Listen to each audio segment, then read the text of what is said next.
Terima kasih banyak. Boleh minta tepuk tangan untuk KKMC-nya dulu yang juga luar biasa.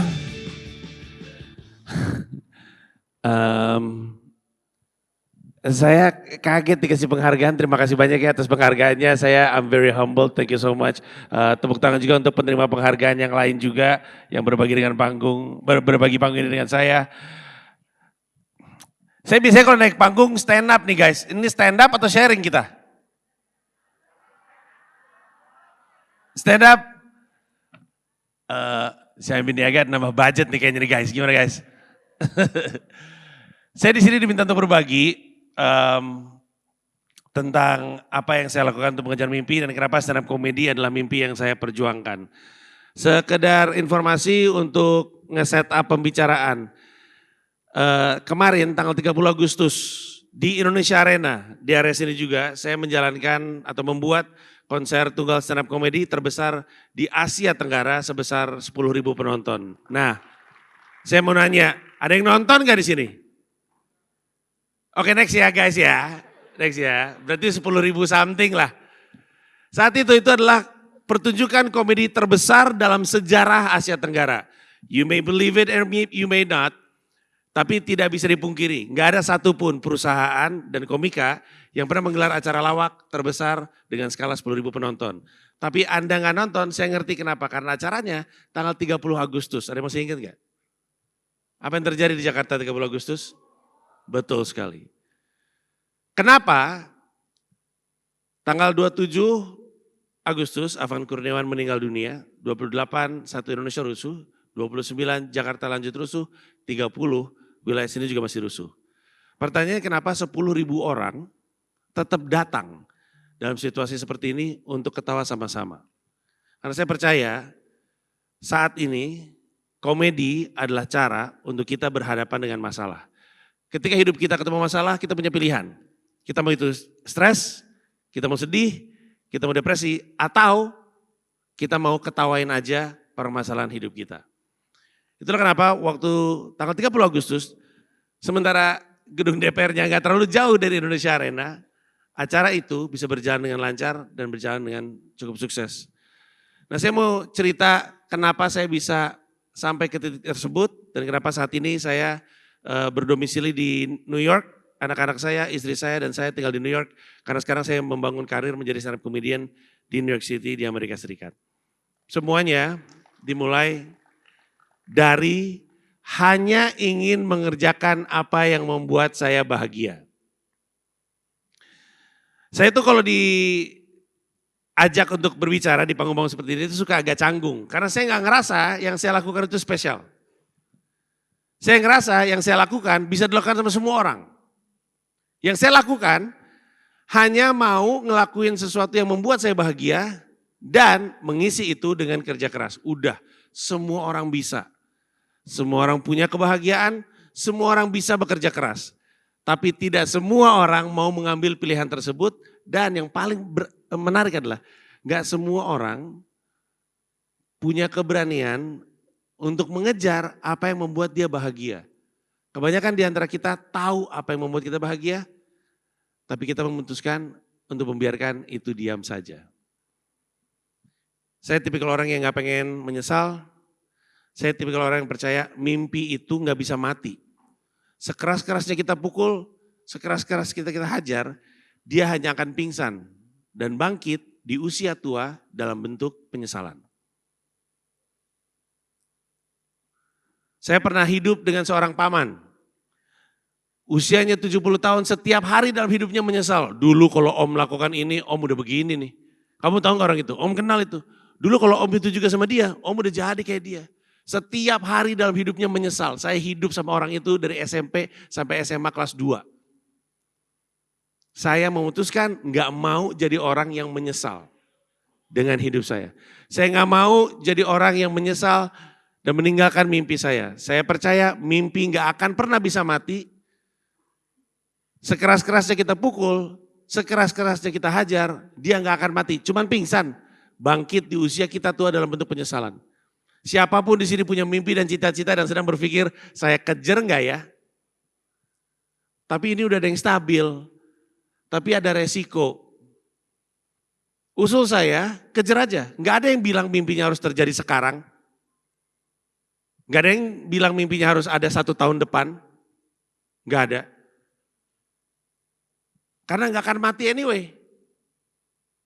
Daripada kita tua jadi orang yang menyesal, mending kita biarkan mimpi kita hidup, kita tinggal nggak apa-apa, kita kerjakan sesuatu yang membuat kita merasa nyaman, membuat kita merasa aman, untuk kemudian kita jemput lagi mimpi kita.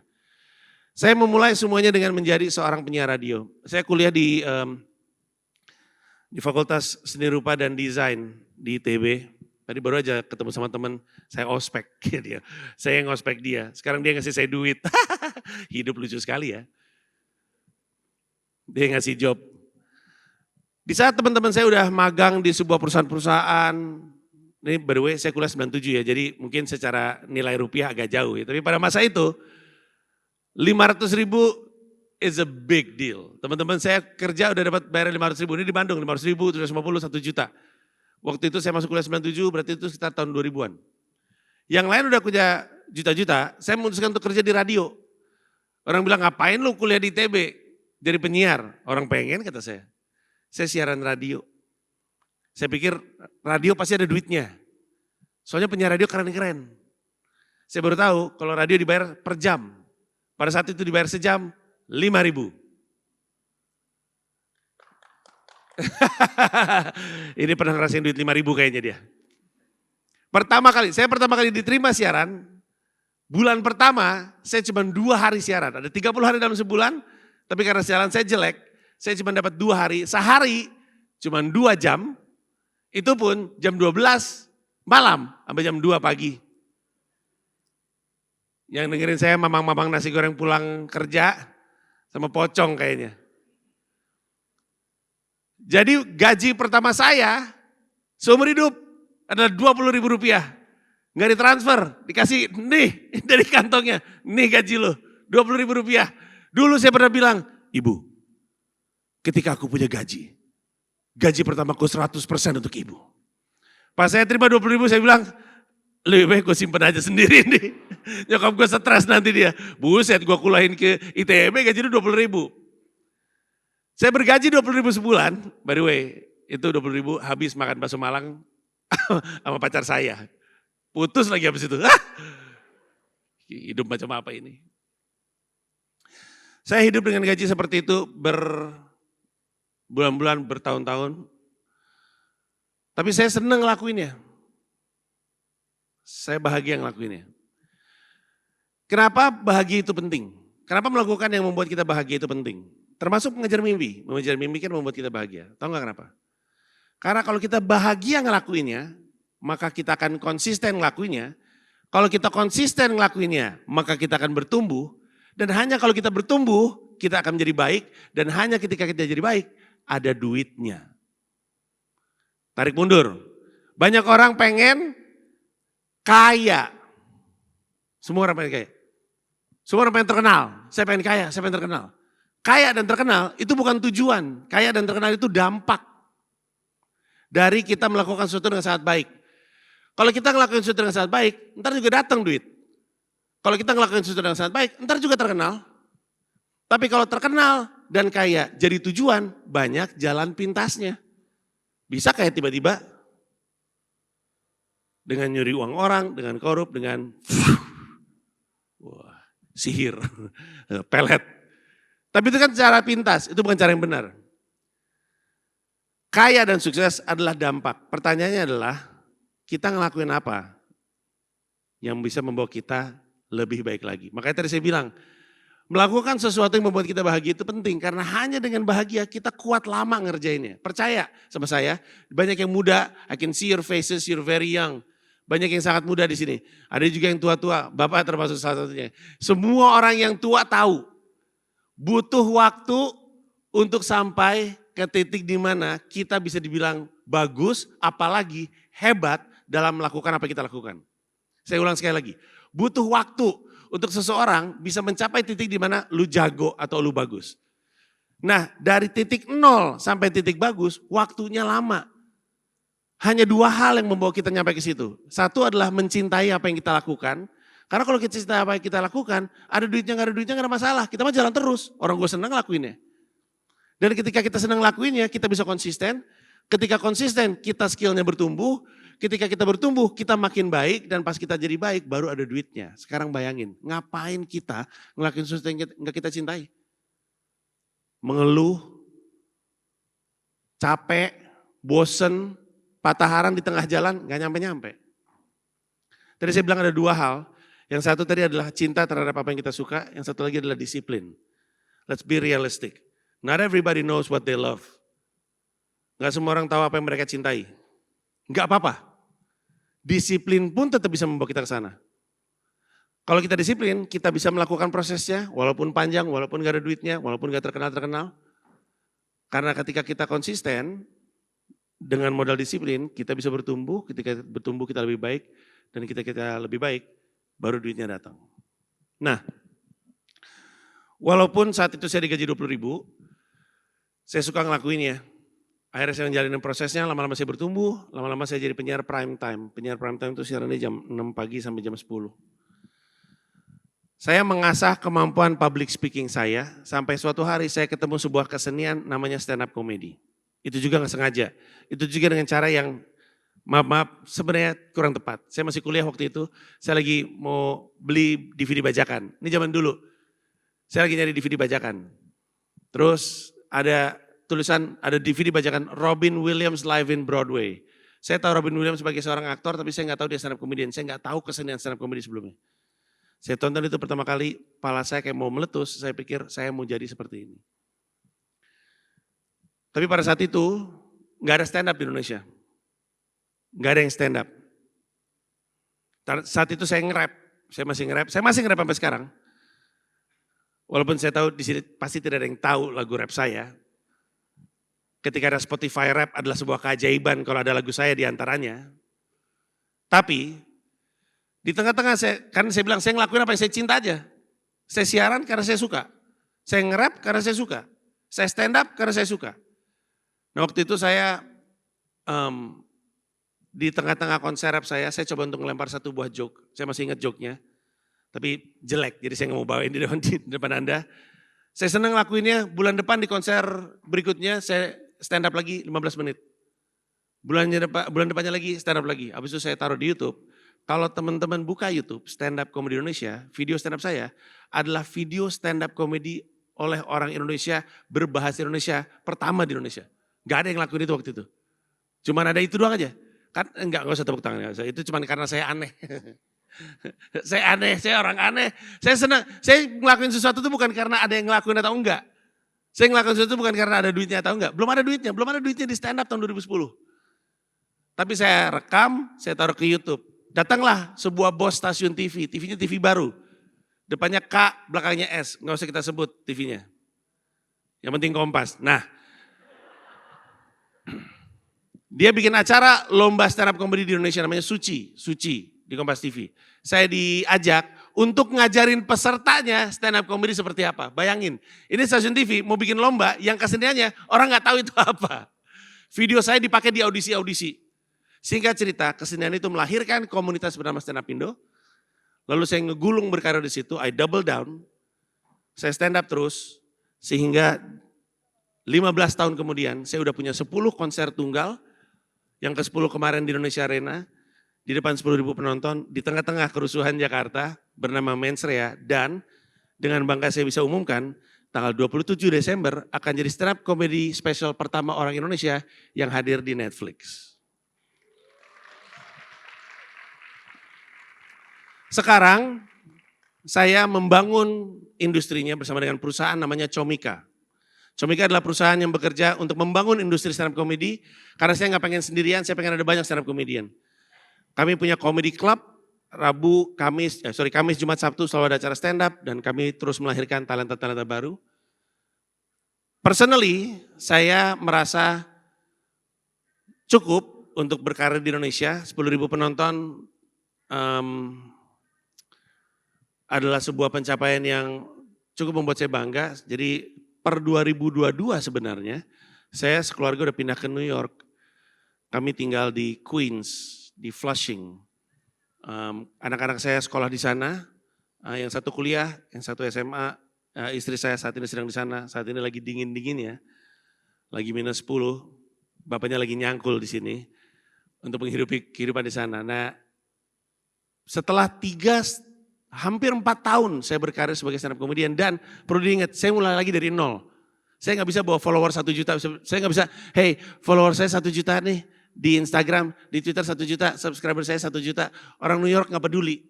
Saya bilang, tapi 1 juta loh, terus mereka nanya, di mana mereka? Di Indonesia, ya percuma. Jadi saya mulai lagi dari nol. Saya udah nyampe 10.000 nih di Indonesia, saya mulai lagi dari nol. Saya open mic lagi, saya stand up nggak dibayar lagi, saya pernah stand up dibayar $2. Ongkos kesananya udah tekor tuh.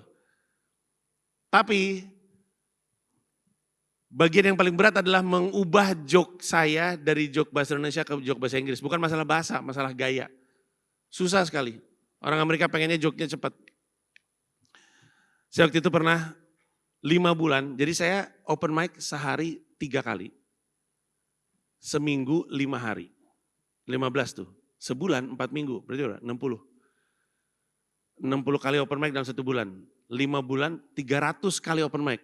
Di bulan kelima, nggak lucu-lucu, saya duduk di, ada namanya taman di Financial District namanya Battery Park, ngadep ke Patung Liberty. Saking 600 kali stand up, 600 kali open mic, nggak lucu-lucu, saya duduk di taman ngadep ke Patung Liberty, nangis. Saya ngapain di sini? Patung Liberty lagi gini, siapa itu nangis orang? Nangis sendirian tuh orang. But I keep at it. I love doing stand up. Saya cinta stand up, saya suka stand up, saya terus lakuin. Alhamdulillahnya setelah hampir 4 tahun, saya berkarir di Amerika Serikat, tanggal 21 November kemarin, saya baru aja bikin konser tunggal pertama saya. What amazing, oh man. Saya mau nangis sendiri soalnya saya butuh 15 tahun untuk nyampe 10.000. Tahun ini saya bikin konser tunggal pertama saya di depan 100 penonton, tapi bangganya luar biasa. Sama bangganya dengan yang 10.000. Di depan 100 penonton di Eastville Comedy Club di Brooklyn. Nanti akan jadi tayangan juga. Habis itu saya dihubungi sama seorang agent, nawarin untuk memanajeri saya di Amerika Serikat. Saya nggak sabar jalanin 15 tahun berikutnya di sana, untuk kemudian punya 10.000 penonton di sana. That is my dream. Kalau ada yang penasaran, umur saya 46 tahun. Orang umur 46 tahun aja masih punya mimpi dan masih mengejar mimpinya. Pertanyaannya, Anda yang masih muda menunggu apa? Di belakang ada yang, ada Kang Sayur di belakang, yur. Kebetulan ini adalah si Ambi Niaga, tampak kayak adlibs tapi bukan. Tolong diingat baik-baik, mimpi aja gak cukup. Kalau orang kejar mimpi, beda kayak orang ngejar orang. Kejar orang pakai apa? Pakai kaki kan. Kejar mimpi itu pakai perencanaan.